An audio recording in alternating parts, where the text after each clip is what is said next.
Om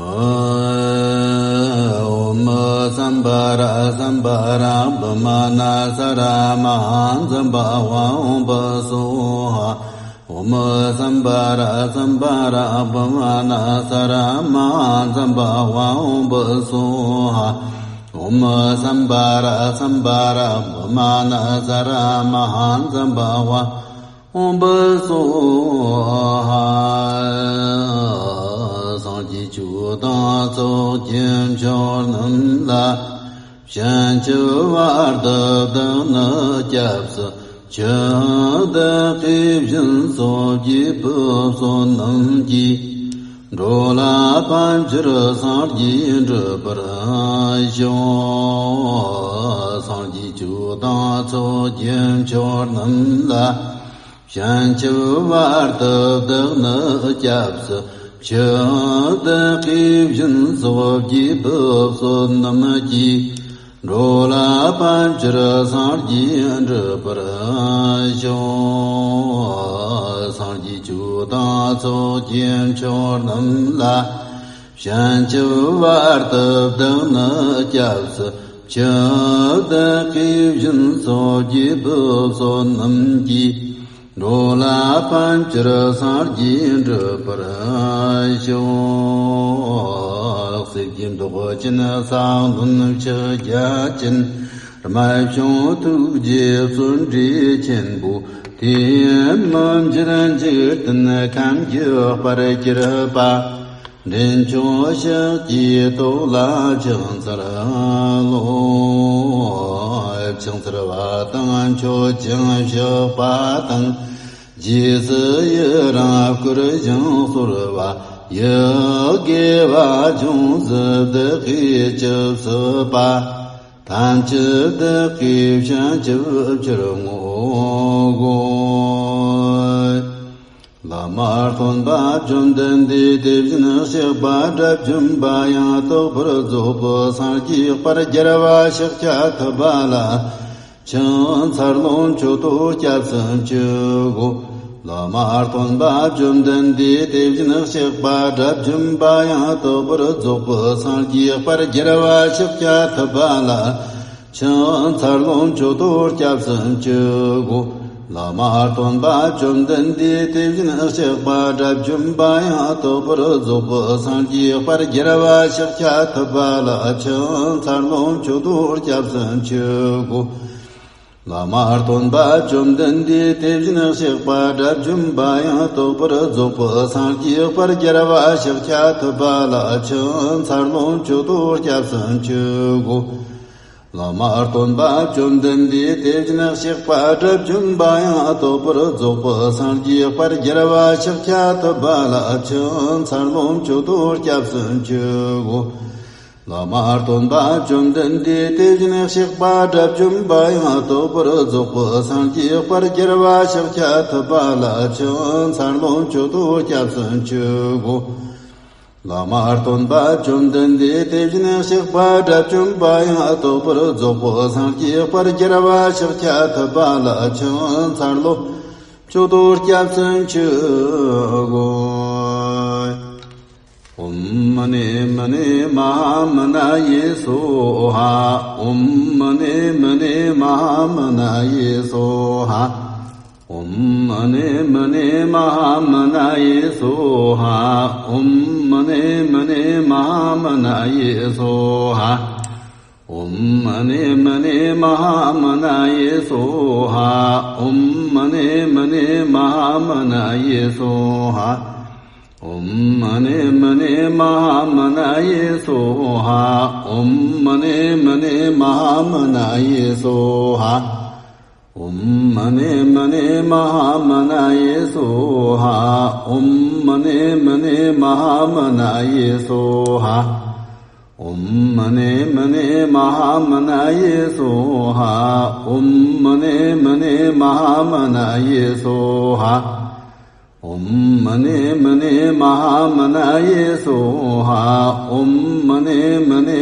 Mahamana Ye Soha Om Mani Mani Mahamana Ye Soha Om Mani Mani Mahamana Ye Soha Om Mani Mani Mahamanaye Soha. Om Mani Mani Mahamanaye Soha. Om Mani Mani Mahamanaye Soha. Om Mani Mani Mahamanaye Soha. Om Mani Mani Mahamanaye Soha.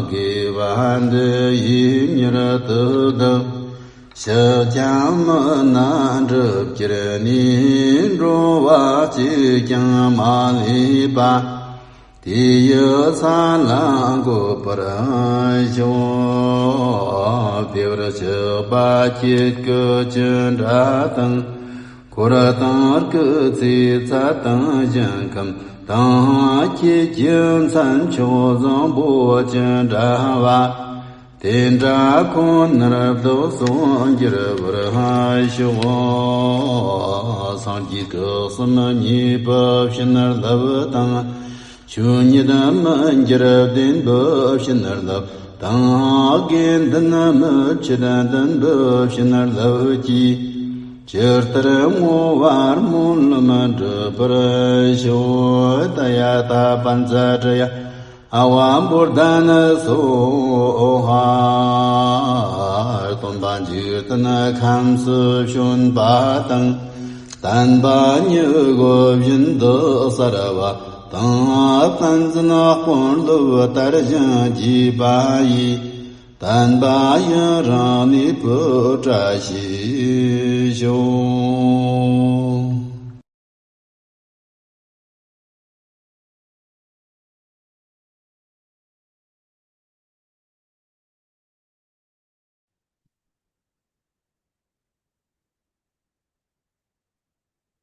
Namo Fundamental Master Shakyamuni Buddha. Namo Grand Master Tulku Khenpo Lodrup Pelden Rinpoche. May all sentient beings be forever free from suffering and the causes of suffering. May all sentient beings have eternal joy, peace, and have a happy and peaceful mind. May all sentient beings always have pain-free happiness, and I rejoice. May all sentient beings stay away from greed and anger and maintain equanimity. How to truly generate Bodhicitta. Dharma teaching by Tulku Khenpo Lodrup Pelden Rinpoche. It is very important to truly generate Bodhicitta in the mind. Of course, it is difficult to obtain Bodhicitta without pretense when starting to practice. After all, ordinary people have been defeated by selfishness in countless eons of reincarnation, but we can first do it in the form of intention. Cultivate Bodhicitta, practice it slowly and continuously, and in the future, you will be able to naturally reveal your precious Bodhicitta. Before we generate the supreme Bodhicitta, we must first cultivate the four immeasurable minds. That is, recite the following vows while visualizing. May all sentient beings be forever free from suffering and the causes of suffering. May all sentient beings have eternal joy, peace, and have a happy and peaceful mind. May all sentient beings always have pain-free happiness, and I rejoice. May all sentient beings stay away from greed and anger and maintain equanimity. Then recite the following vows 110,000 times. Like the Buddhas and Bodhisattvas of the three periods of time, initiate the supreme Bodhicitta to liberate sentient beings universally, willing to aspire supreme and perfect enlightenment. When cultivating the mind, visualization is still very important. According to the meaning of the above verse, it is how the Buddhas in the past initiated Bodhicitta. I also initiate this mind in order to save all sentient beings. When we recite and practice the mind-motivating ritual, our mind should not be distracted by the external environment. If we meditate seriously, it is relatively simple. Why? Because all sentient beings are in great pain, this is something we can see right away. It is not difficult to visualize it. Then we slowly develop compassion and are willing to quickly achieve the goal of saving these suffering sentient beings. This is called Bodhicitta. If there is no visualization, no matter how many times you recite it, it will be in vain. It is very important to truly generate Bodhicitta in the mind. Of course, it is difficult to obtain Bodhicitta without artificiality when starting to practice. After all, ordinary people have been defeated by selfishness in countless eons of reincarnation. But we can first practice in the form of intention. If we practice Bodhicitta slowly and continuously, you will be able to naturally reveal your precious Bodhicitta in the future. There are two kinds of Bodhicitta: ultimate Bodhicitta and secular Bodhicitta. What is cultivated here mainly refers to secular Bodhicitta.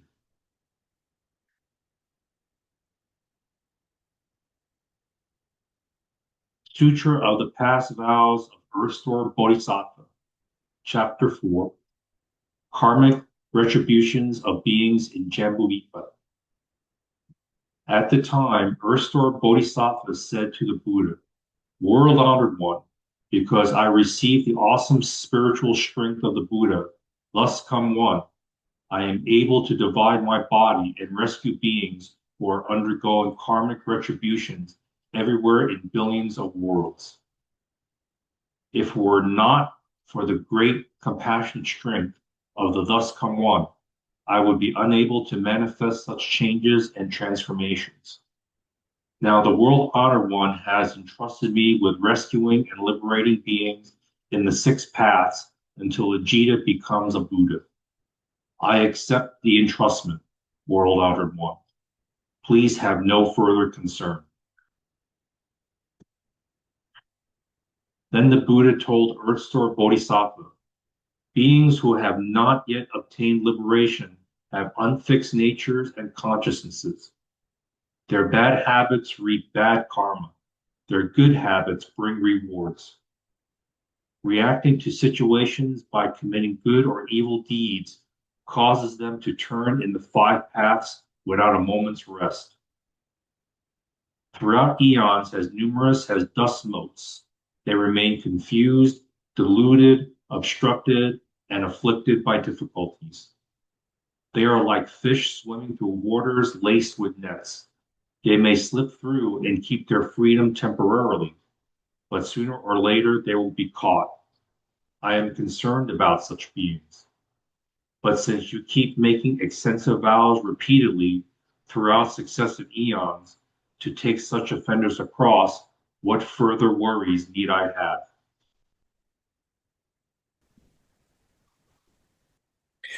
After that was said, a Bodhisattva in the assembly named Samadhi, Self-Mastery King, said to the Buddha, "World-honored one, what vows has Earth-Stored Bodhisattva made during so many successive eons that now cause him to receive the world-honored one's special praise? We hope the world-honored one will tell us all about this." Then the world-honored one replied to Samadhi, Self-Mastery King, listen attentively, and reflect well on the examples I'm about to give you. One time, limitless asagmatis of nayutas of inexpressible eons ago, a Buddha named all knowledge accomplished this come one worthy of offerings, one of proper and persuasive knowledge, one perfect in clarity and conduct, well gone one, unsurpassed knight, who understands the world, taming and subduing hero, teacher of the gods and people, Buddha, world-honored one, appeared in the world. That Buddha's lifespan was 60,000 eons. Before he became a monk, he was the king of a small country and was friendly with the king of a neighboring country. Both kings practiced the 10 wholesome deeds and benefited beings. Because the citizens of both two neighboring countries did many bad things, the two kings made a plan using far-reaching expedients. One king vowed to quickly become Buddha and then rescue absolutely all of the other beings. The other king, however, I do not want to become a Buddha until I first rescue all of those who are suffering from their offenses, enabling them to find peace and finally to reach Bodhi. The Buddha told the Bodhisattva Samanti, self-mastery king. The king who vowed to quickly become a Buddha is all knowledge and accomplished, thus come one. The king who vowed to keep saving beings who are suffering from their offenses rather than become a Buddha is Earth's or Bodhisattva.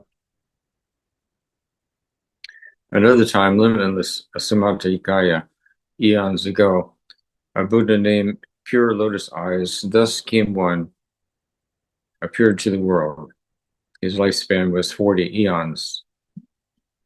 In his Dharma image age, an arhat who had accomplished blessings from his rescuing beings met a woman named Bright Eyes, who offered a meal to him once he was teaching and transferring beings. "What is your wish?" asked Arhat. Bright Eyes replied, "On the day of my mother's death, I performed meritorious deeds to rescue her, but I do not know where my mother is now." Sympathizing with her, the Arhat entered Samadhi to contemplate and saw that Bright Eyes' mother had fallen into a bad destiny where she was undergoing extreme suffering.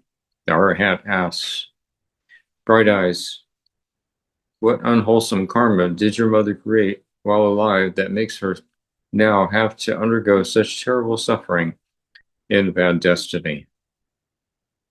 Bright Eyes replied, "My mother enjoyed eating fish, turtles, and other sea creatures. She especially liked to fry or broil fish and turtle eggs. Every time she ate those, she took thousands of lives. O Vulnerable One, please be compassionate and tell me how she can be saved." Arhat took pity on Bright Eyes and used his skillful means. He urged Bright Eyes thus, "With sincere resolve, be mindful of pure lotus eyes. Thus come one, and also make carved, painted images of him. When you do so, both the living and the dead will be rewarded." Bright Eyes heard that, quickly renounced everything she loved, and swiftly commissioned painted images of the Buddha. Then she made offerings before them. The reverence she felt moved her to tears, and she wept in grief as she beheld and bowed to the Buddha. Suddenly, near the end of the night, in a dream, she saw that Buddha, his body dazzling golden color and as large as Mount Sumeru, emitting great light. He said to Bright Eyes, "Your mother will be born in your household before long, and as soon as that infant can feel hunger or cold, he will speak." Shortly thereafter, a maid servant in the house bore a son who spoke before he was 3 days old.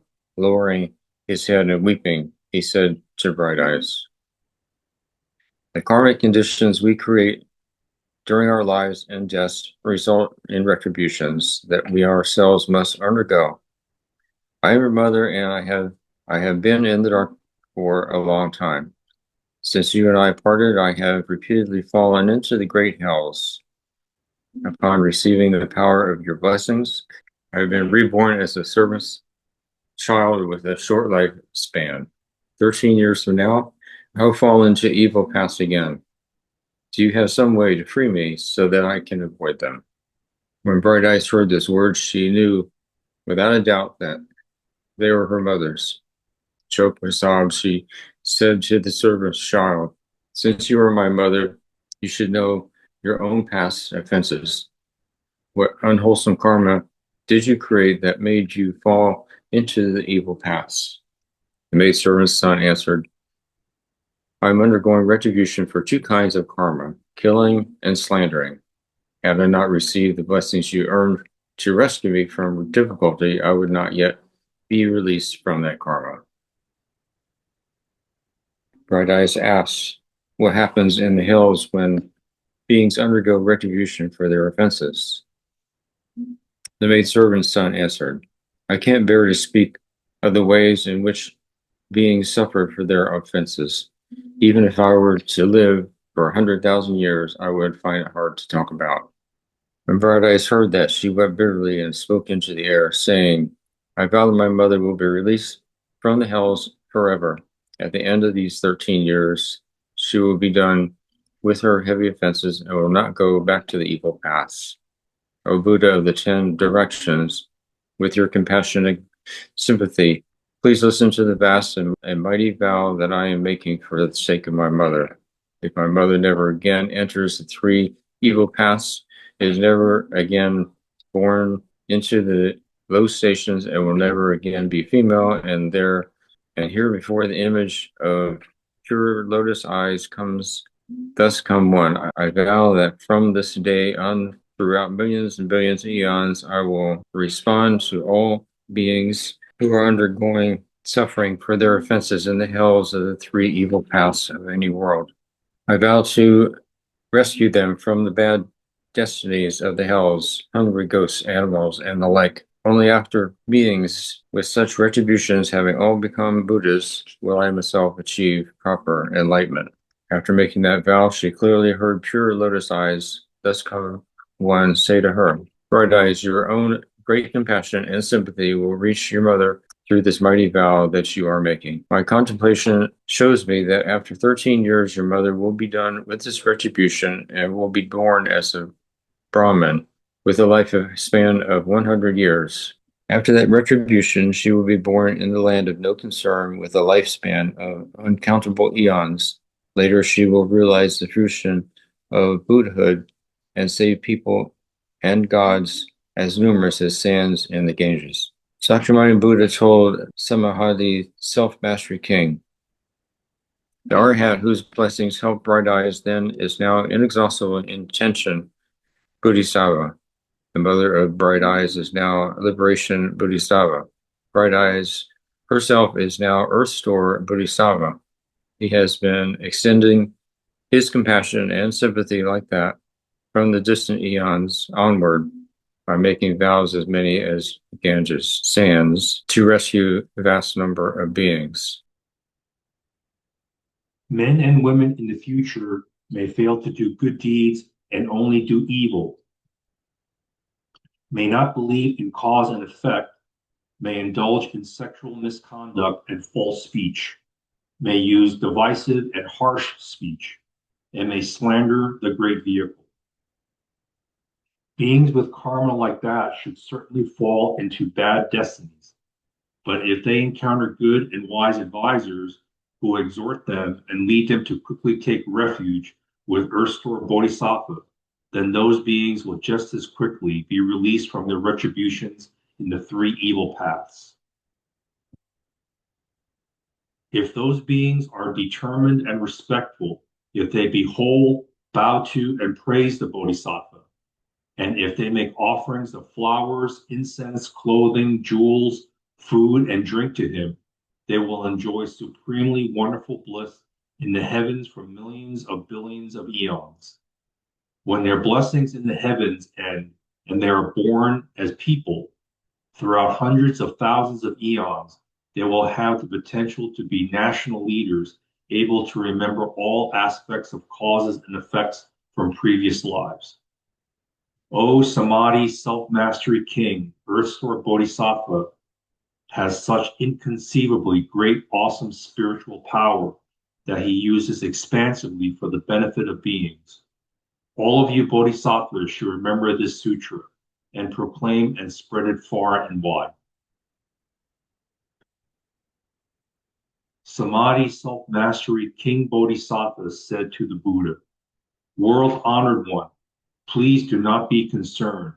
We thousands of billions of bodhisattvas, mahasattvas, based on the Buddha's awesome spiritual strength, will certainly proclaim this sutra widely throughout Jambudvipa for the benefit of beings." Having spoken thus to the world-honored one, Samadhi, self-mastery, King Bodhisattva, put his palms together respectfully, bowed, and withdrew. At that time, the four heavenly kings rose from their seats, put their palms together respectfully, and said to the Buddha, "World-honored one, Earthstore Bodhisattva has been making such great vows from distant eons past until now. Why is that even now he has not yet finished taking beings across? Why does he continue to renew his vast and mighty vows? Please, world-honored one, explain that for us." The Buddha told the four heavenly kings, "Excellent, excellent. Now to benefit you and to extend that belief, that benefit to people and gods of the present and future, I will speak about how Earthstore Bodhisattva, out of compassion and pity, uses expedient devices within the paths of birth and death in Jambudvipa, in the Saha world, to rescue, take across, and liberate beings who are undergoing suffering for their offenses." The four heavenly kings replied, "Please, world-honored one, we would like to hear about his work." The Buddha told the four heavenly kings, "From distant eons past up to the present, Earthstore Bodhisattva has been rescuing and liberating beings. Since his vows are still not fulfilled, he continues with compassion and sympathy to help beings suffering for their offenses in this world. Moreover, he sees the ceaseless tangle of their causes extending on through infinite future eons. Because of that, he renews his vows. Thus, in this Saha world, on the continent of Jambudvipa, this Bodhisattva teaches and transforms beings by means of millions of billions of expedient devices." O four heavenly kings, to killers, Earthstore Bodhisattva says that short lifespans will be the retribution. To robbers, he says that poverty and acute suffering will be the retribution. To those who indulge in improper sex, he says that rebirth as pigeons or as mandarin drakes or ducks will be the retribution. To those who use harsh speech, he says that quarreling families will be the retribution. To those who slander, he says that being tongueless and having cankerous mouths will be the retribution. To the hateful, he says that being ugly and crippled will be the retribution. To be stingy, he says that not getting what they seek will be retribution. To gluttons, he says that hunger, thirst, and sickness of the throat will be the retribution. To hunters, he says that a frightening insanity that destroys one's life will be the retribution. To those who oppose their parents, who says that being killed in natural disasters will be the retribution. To arsonists who burn mountains and forests, he says that trying to take their own lives in the confusion of insanity will be the retribution. To cruel parents or step-parents, he says that being flogged in future lives will be the retribution. To those who net and trap young animals, he says that being separated from one's own children will be the retribution. To those who slander the triple jewel, he says that being blind, deaf, or mute will be the retribution. To those who slight the Dharma and regard the teachings with arrogance, he says that remaining in the bad paths forever